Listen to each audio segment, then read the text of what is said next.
Salad or Dolly, threw a great party. We all drank Bacardi, it got kinda gnarly. We're light as a feather, we're tougher than leather. Together we're weirder together. May the best man win. The podcast? Yeah. All right. Wait, so it's a binary. Only one of us can come out on top from this? It's the battle of the sexes. Okay. All right. So, Ione Sky. Yes. Hello. Hi. Welcome to Weirder Together, to the beautiful babies. We're here in Sydney. It's one of those days that it's like torrentially raining for 5 minutes, then the sun comes out. I love it. It's like tropical and exciting. Kind of romantic. How was your week? Well, I have to say my week has been defined by one text. Oh my God. One moment. Say more. Say more. So I wake up in the morning. Now I'm thinking of that song. What song? Wake up in the morning. Thinking about so many things. No. The Bonnie and Clyde song. Oh, okay. Now you have to sing it so that we're satisfied. Bonnie and Clyde, Bonnie and Clyde. That one, Lee Hazelwood and Nancy Nancy Sinatra. Nancy Sinatra. Yeah, no? It's a reggae song. Oh, we're thinking of totally different songs. All right. Anyway, what was your week defined by? A text. My week was defined by a text. So I wake up in the morning and this was like a few days ago, right? A few days ago, and I get a text from you that says, OMG, Chaka Kahn posted your pics to her main grid. Now, okay, flabbergasted. Yeah, flabbergasted. Chaka Kahn. I'll explain to some people who are young and some people who may not know Chaka Kahn. There are some Gen Zers listening that probably have no idea who Chaka Kahn is. Yeah, Rufus and Chaka Kahn, Ain't Nobody. I'm Every Woman. Better. Yeah. Tell Me Something Good. I mean, like a funk legend. Sweet Thing. Right? Funk legend, American funk legend. Part Native American. Oh, really? I didn't know that. Yeah. Okay. African American. Anyway, funk legend. Funk beyond legend. So anyway, so I say, what? And I haven't. It's sort of sad. When I was a kid, I used to spring out of bed in the morning and run downstairs excited to see what was happening in my living room, what was happening in life. Like I had a pep in my step. I haven't sprung out of bed in a very long time. You're like a pervert that has gotten so kinky that it takes such an extreme experience to get you going. Nowadays it takes Chaka Kahn posting you to grid to get you to spring out of bed. To get me to spring out of bed. So I ran down. So I did a lovely post myself. I went to the Sydney Opera House with my daughter, Kate, 23-year-old daughter, Kate, who had never been inside the Opera House. She lives in Sydney, but she had seen it, of course. You can't miss it, but she hadn't been inside. So it was exciting. We had such a good time. I got dressed up I feel like people dressed for Chaka Kahn. It seemed like an event that a certain segment of music fans had been like waiting years for. Yes. Is Chaka Kahn at the Opera House. Yeah, it was. Gigs. And so I wore, I had this beautiful sort of faux fur that looks kind of disco-y. And I had on just a sort of shiny top and I did my hair. I got like— You got totted up. Yeah. And I was matching silver shoes to a silver handbag. I was getting like kind of tarted up. So we walk in. First thing we see is the merch table. Firstly, we had amazing food in, I don't know if it's Chinatown. Haymarket. Haymarket, right? which— I'm still getting to know Sydney. So every new neighborhood, I'm like, oh my God, these dumplings. Like I'm still being blown away. Can I just say, the way you are setting the table for this main grid post by Chaka Kahn is exemplary. I love that we're going back to the food you ate. I'm into the whole, I want the whole journey. You're not Keep messing it going. with me. No, I love it. So yeah, we have dumplings. It's a beautiful night. So anyway. Beautiful babies, remember the dumplings. We're going to come back to them. Okay. No, I'm kidding. We're not. And I took a tram, which I realized I've never taken a tram. Sure. I've taken buses. So the tram was very nice, so civilized. And then we walk in and we see the merch table and there's cool t-shirts, but then all of a sudden we see these sort of posters that are like, they're nice posters, but they're not something that I'd normally get. But the woman starts giving us the story behind them. Chaka Kahn made them herself. So it's a poster with like maybe a microphone inside. There's like 4 different ones. What, you mean a drawing of a microphone? No, a real microphone in some of them. Like it's one of those, Wait, like a poster in a glass case. Oh, this is like a Museum of Natural History diorama? You can still hang it as if it's just a poster, but But it's got depth to it. Yeah, enough for the mic. But then some didn't have a mic. So anyway. Okay, can't picture it at all. Let's keep going. Poster, one has a mic stuck to it. Cool. Okay, 4 of them. And we're like, not our style, but what is this? What price point are we talking? $275 or something. But Makes sense. With that, Yeah. you get to meet Chaka Kahn after the concert. You take pictures while she signs it and made, I think, a meditation with her. So you get, not only do you get the 3D Chaka Kahn diorama with a and meditation. a photo, you get to meditate with Chaka Kahn I don't know. in the bowels of the Sydney Opera House. I don't know if it's that you get to meditate, but something with a meditation was part of the spiel. So Kate is so cute and was like, we should get one. And in my mind, I'm like, in fact, I was up that night after the show thinking, what if we had bought one? Where would I have put the poster? Which one of the 4 would I have picked? Where would I put it in the house? The road not taken. And I was like, because I know musicians, I thought, I don't want to do that because what if we got picked? Would she really want to meet people after the show? You're tired. You don't want to, you just want to go home. Sure. You don't want to do a meet and greet. But she probably is such a wonderful person. She would have. She's meditating though, so there'd be an air of like she'd be replenishing herself from the gig at the same time. So we didn't do that. But then we find ourselves, we walk up in this beautiful part of the opera house where there's those balconies you could stand looking at the water. And then purple carpeting. So we did a photo shoot on this beautiful, because red carpeting became trendy. And it's sort of like mid-century modern. Famously in Daphne Javich's house in Silver Lake. Yeah. So red carpet had a resurgence, but the color of purple was so refreshing and cool. And then there was a giant painting by Orson. John Olson. Yeah. Famous big sort of mural in the opera house interior. Yes. Yeah. So it was very chic and cool. And then we go in and we're in a box seat. And it was just a phenomenal show. The musicians were amazing. It did not disappoint 1 second. The drummers were unbelievable. 2 drummers that, mind-blowing. Everybody was standing most of the time in the opera house. And these are not a young crowd, right? Or was it a mix, did you feel? Yeah, it was, it's funny. I wasn't like, it was sort of a mix in a way, older crowd probably, but so I'm in a box seat looking down and I'm watching a lot of the people like enjoying. There was one woman, this blonde woman in the front who was young, doing the most amazing arm work while Chaka was vibing with her. Jay Mascis calls that noodle dancing. Noodle dancing, yes. Amazing noodle dancing that Chaka clocked, and they did like jazz hands to each other at one point. It was so heartwarming. So I'm watching the crowd, and then there's I'm like a detective. I'm like Sherlock. You're a bit like Ray Donovan. I am. Yeah. I could be a detective too, because I often can, I look at people and I see what are they wearing, what are they doing, and I could kind of put together their life story. Mm-hmm. And with accuracy, or you can just make something up? I think I'm accurate. Okay. Do you ever validate that? Or no, it doesn't matter. But I see this It feels woman, accurate. It feels accurate. I see this woman at one point coming in as the show's going on. It's actually there's one point where Chaka has gone off stage, middle to the end of the concert, and the band are vamping and doing sort of more experimentally stuff. You know how sometimes a concert will have a break in a certain way. She was backstage doing some more dioramas. Did you get that?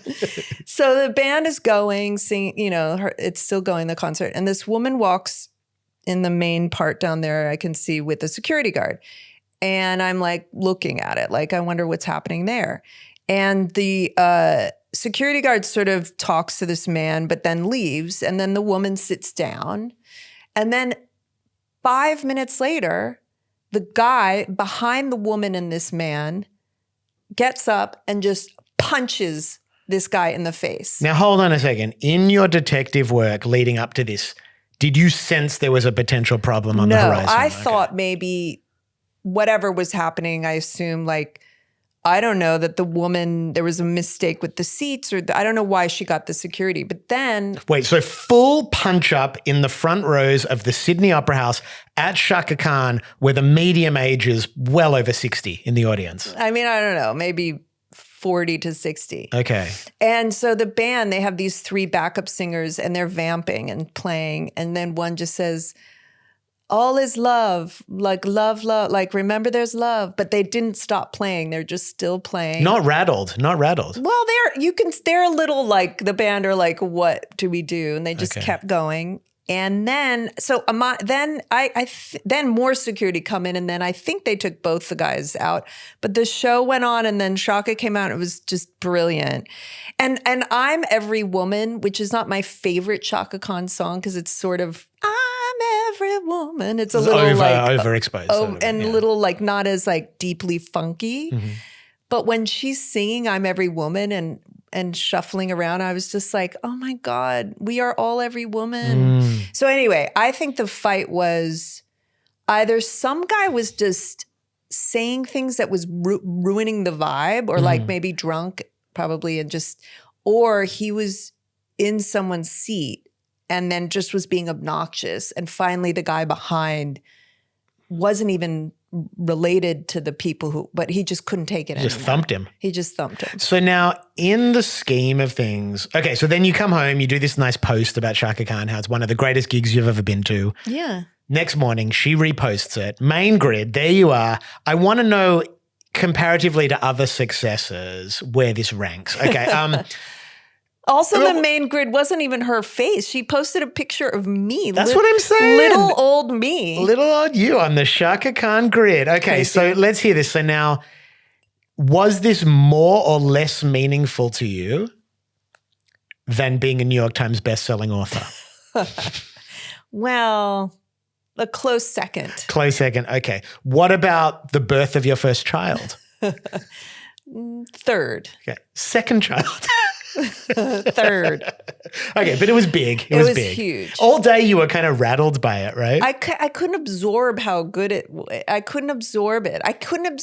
It was too good. Well, I'm glad we've created a safe space for processing today. I know. I really took me like 2 days to process. And if people get the chance to see Chaka Khan, you're just like, don't pass it up, right? No, it's amazing. It was such a good show.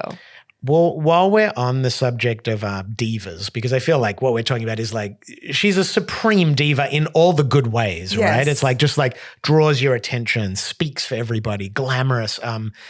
The new Lana Del Rey single premiered at Stagecoach. I thought I'd read a couple of the lyrics out. I'd like to get your feedback. I go ATVing. I can turn a party out every night. I still talk to Jesus, yes. But I still call up psychics when I need advice. I still fly commercial. You need an autograph? Shit, I don't mind. If you want the secret to success, I suggest showing up in a Ross dress.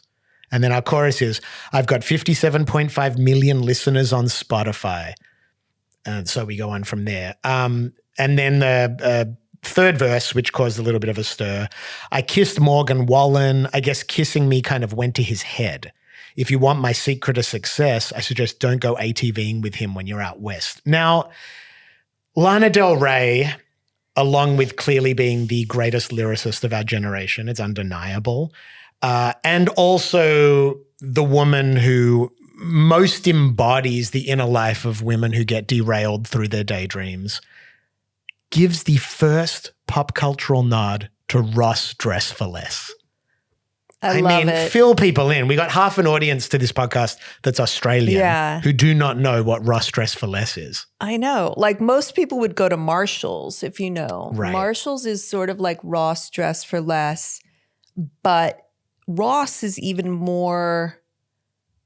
Ross is like even more country or like Midwestern, lower budget, right? Now we should, when your mum gets to town, we should get her to come on and we could do a deep dive on Ross. Yeah. But what do you think about this? What do you think about these lyrics? I mean, I love that. Yeah. I love the Ross Dress for Less. I mean, recently Ralph Lauren was like had a shirt that was from like Kmart or something. He was like, I love this shirt. I wear it all the time. Yeah, I like her whole thing about whatever, white trash. I don't know what else to call it. Is great. Supreme chaos. I mean, I am a lover of chaotic women. This is just part of my DNA. I don't know. A glamorous, chaotic woman is, will always capture my heart. I know. She's incredible. And this is such a deeply chaotic set of lyrics. Yeah. What do you think about it? I mean, I love the, I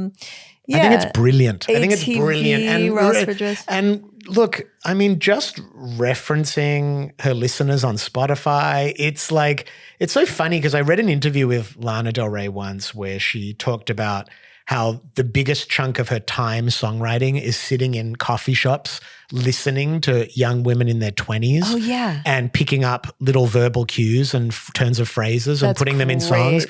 And it's like, she's obviously like people that go on Lana Del Rey, go on the journey. There's a lot of like complex, kind of worrying or concerning, material like in there. Video games, the video for video games where she's with these older, overweight men when she was much younger, and she's like sitting on their laps, and they're like older men who would look worrying. There's a lot of but she's playing with a lot of great there's a lot of arguably like internalized misogyny and stuff that and she kind of has this like deep yearning to be an old-fashioned woman, which is like sometimes feels contrary to like where women need to go. But at the same time, she's doing this work and it's amazing. And she's writing she married the alligator tour guide, and they're pregnant.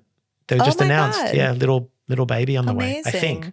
Saw that on TikTok. Don't know if I can trust there's like Father John Misty and Bob Dylan. Like their kind of writing reminds me a little, right? Like this sort of story writing. 100%. Look, Father John Misty, in some ways, I think took this style of writing into the mainstream, which was like hyper detail, really niche without losing its universal thing. But I think Lana she does it at another level. Yeah. Like it's really, it's amazing. Yeah. Anyway, very cool. Brava. Shall we chat a little bit about this JoJo Siwa, Kath Ebbs situation? Why is it capturing our imagination? I love when unexpected, I mean, she's fascinating. She's always been kind of intriguing ever since she was a kid. Yeah, and look, as Australians, not you're an honorary Australian, but Australians, her partner, Kath Ebbs, is an Australian influencer. So it really captured our sort of national imagination. And for people who don't know JoJo, they went in on this, they had a very stable, apparently monogamous, kind of strong relationship. JoJo goes into the Big Brother house in the UK and by the end of it is declaring she's changing letters. She's no longer an L, she's a Q. Mm-hmm. And she falls in love with one of the dudes who was Chris, had been on Love Island. And, I really felt for Kath, like I don't know Kath, but I just felt for her as someone imagining, like I'm thinking about when you're on set or something and how you've entered into this other universe of play and imagination, and how as a partner it can be quite I don't know, like insecurities can come up. Yeah. And I guess I don't want to draw any kind of moral judgment. Obviously cheating's bad. We feel bad for everyone involved. But I was really interested in this idea of what happens to performers when they get in this insular, highly validating, laced with intrigue type situations, You've been on sets. Oh, You just, it's just a petri dish? No, for intrigue. And it's just the environment that if you're going to start attaching to people, you're going through a similar experience. There's creativity. There's odd hours. It's sort of like when people, get into cults, the things that the sleep deprivation, the like food stuff. Like there's certain things that will, psychedelics, I don't know, that will make someone get into a cult easier, isolating in a group. So this is not all of those things, but when you're on a set and working in an environment like that. You're in an alternate universe. It's totally insular. Yeah. Yeah, I had an experience when I was a guest judge on The Voice, the singing show. I was Joel Madden's assistant kind of coach, and it was a fun experience. I'm only laughing because I thought you were going to talk about The Masked Singer, and I was like, that would be a funny entry. Yeah, well, that was insular too, though. When I did The Masked Singer, I went into it for a lark. And by 2 days in, I was like, I really want to win this. Like, it's like I never, Right. but all that has to do with the insularity in this altered state. And that's you know? also the thing. Like, I've noticed with myself, whatever situation I'm in, whether I'm in a new school or if you put me on holiday with a certain group of people or any type of new structure, I'll start looking, at the kind of who's on top and what, it's like that Who's book, the top dog? the book, The Beach, it's sort of like Lord of the Flies. Lord of the Flies. Like, I'll start kind of as if this is my life forever and these are the people forever. I go into this like true survivor mode and I'll start getting into the games and the politics but intrigue, if you're into intrigue, it's very hard not to get pulled into that. Well, that's where I was going to go with The Voice, where for me it wasn't romantic, but for me, I have a pretty broad history of music in my mind, like singers. I understand like the lineage of great performers and great singers. I went into The Voice, and for 1 week, all you're doing is seeing these performances in this totally insular kind of world. It's like an alternate society. And you start off by going, oh, they're okay. By the end of the 5th day, I'm giving standing ovations. It was like I'd seen the second coming of Elvis or, you know what I mean? Like, because it was like all you're doing is like, I don't know, you just lost touch with reality from the outside world. Outside, sure. And I do think that there is something that happens, particularly with people that have that like actor performer thing, that they get in this world and all rules are off. I mean, how many actors have affairs with each other on sets? And it just seems like it's, I don't know, alternate universe. Yeah, you have to at some point, if you're deciding, if you're in a committed relationship and you go into, like I did a movie early on in our relationship where I had a romance with this young Latino guy actor. I don't, maybe he wasn't, but he was like, swarthy. What's the word? Had some swag. Swags, yeah. And he was handsome.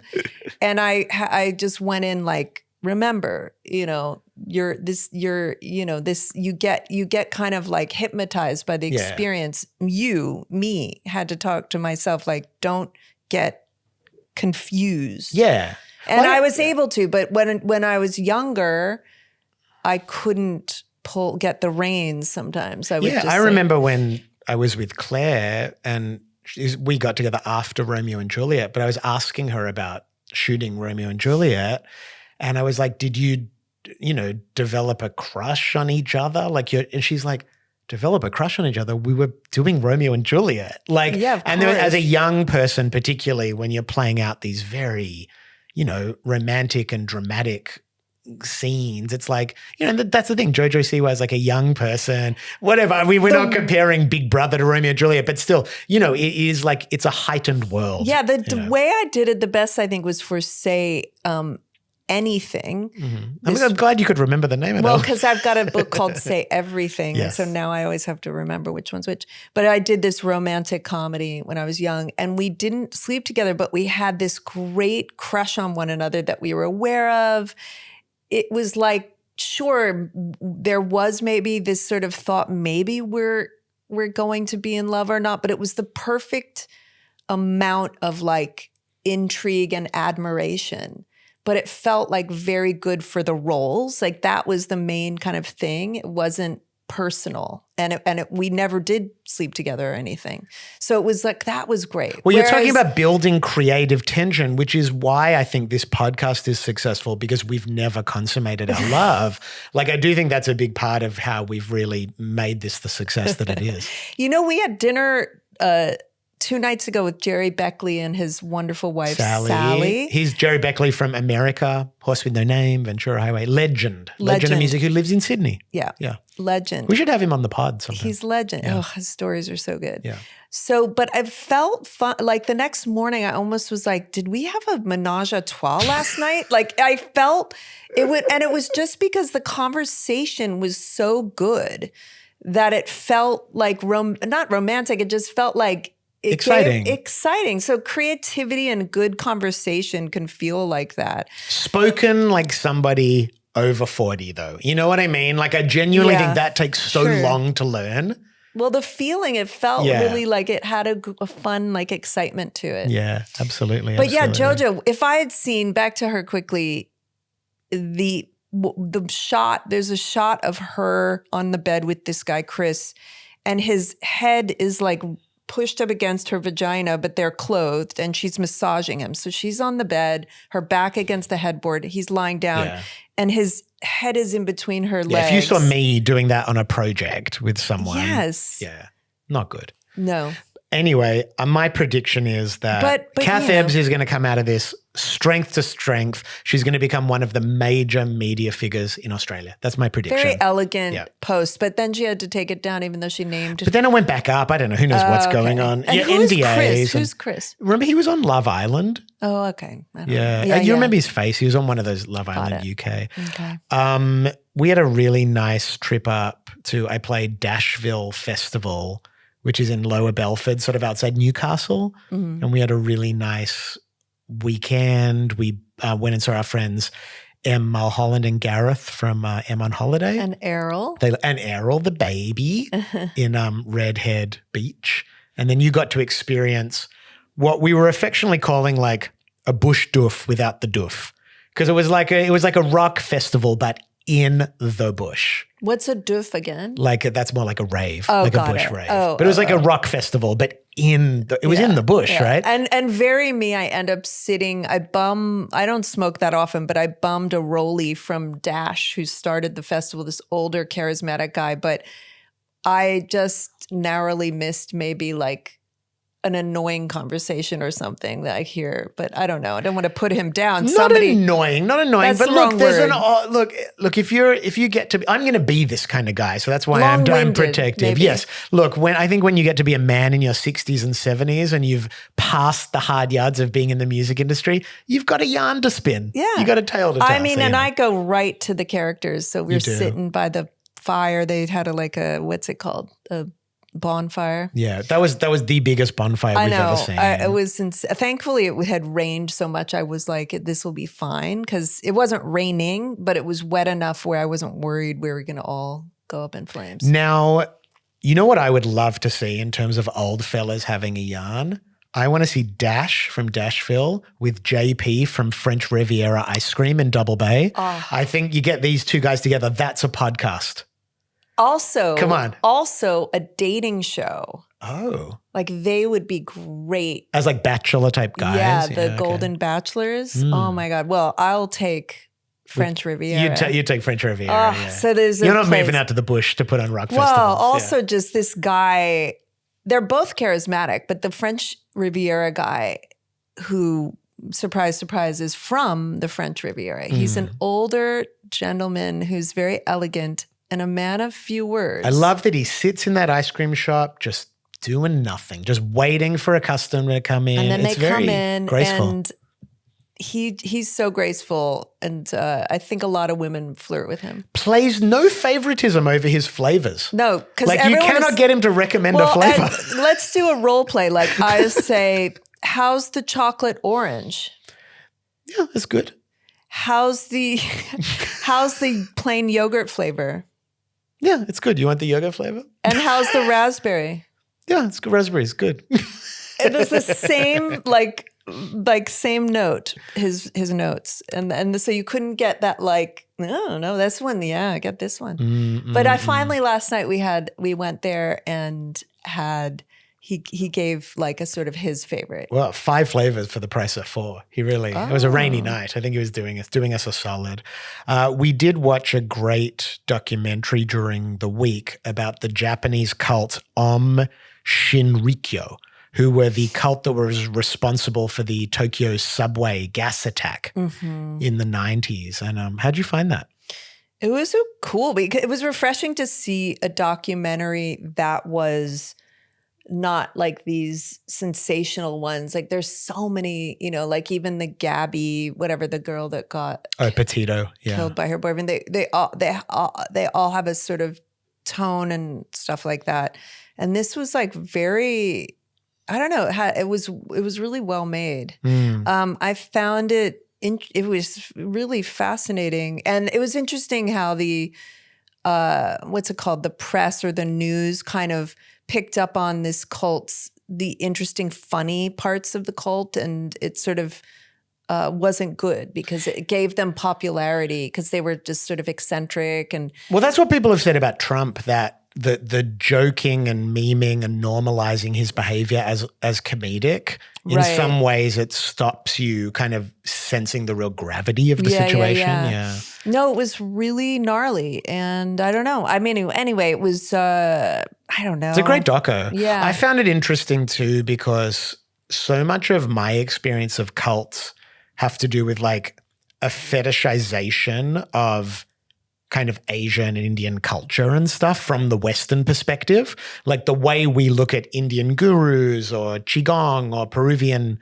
shamanic culture is very much with this exoticism as Westerners. But you realize that even within Japan, like where, people were very susceptible. But interestingly, the Russians, I think, bought into the exoticism of the Japanese sort of flavor. Yeah. And, all that and kind it's of a stuff. time in history where people were feeling a little lost. And then also it's often people who are just lost in their lives usually.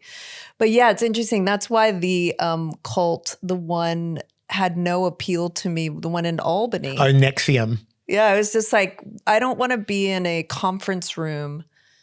I was more drawn to like your style. Your cults have to have a good aesthetic. Except I always had a push-pull with the hippie thing. Yeah. Because I don't know why. Because I'm a hippie. I was as a child in a way, but fake hippie, I don't know. Yeah. Doesn't do it for you. No. Before we wrap up, just thinking about like Lana, Chaka Kahn, what it means to be like a queen in music and popular culture. Today it was announced that Kylie Minogue is going to get this APRA Awards honor. And so Rolling Stone did a piece about it that I wrote a little tribute Speaking to of her queens? for. Yeah, speaking of queens. And I wanted to just read it to you. It's very short. I said, Kylie, like all the greatest pop culture creations, is a mirror. We look at her and we see what we desire, what we fear, and ultimately what we are. Is there a greater service to popular culture than the selfless generosity of offering oneself as a mirror, year after year, decade after decade, era after era? Kylie, you are outstanding. And as we look at you and consider this moment, we realize so are we. Oh, that's amazing. I didn't know you did that. Yeah, I just wrote that. And I thought about like all these figures that are… You're so good at writing. Thank you. But I think it's funny because I think a lot of people with our podcast and knowing us as sort of deep thinkers, they sometimes get a little surprised that we cover like not low culture, but like real pop culture, like reality TV, like pop stars, like this kind of stuff. We're fascinated in it. But that's the reason for me that all of this like quote unquote low culture is just the most amazing mirror and the most amazing playground to talk about whatever ideas we need to talk about and to examine kind of who we are. So yeah, that's so cool. That's what we are. What was that song about the dad that you liked her? The lyric of… Yeah, no, Kylie guested on a Pet Shop Boys song once called In Denial. And it was about Neil Tennant. He was playing the role of the gay dad and she was the daughter. And they were both kind of wrestling with their relationship. And it had this incredible verse in it where she said she sort of chastises him for the way he's not aging gracefully as a gay man. And she said, you're still hanging out with all those queens and fairies and muscle Marys who in their pathetic own way deny they're gay. Powerful line. Not for me to comment on, but powerful line. Anyway. Interesting. There you go. Gay dads, pop princesses. Tina Arena. Chaka Kahn. Is that her name? Yeah, Tina Arena. I got it right. Yeah. Remember that day you came home when I was new to Australia and I was like watching You were like weeping watching the history of Young Talent Time.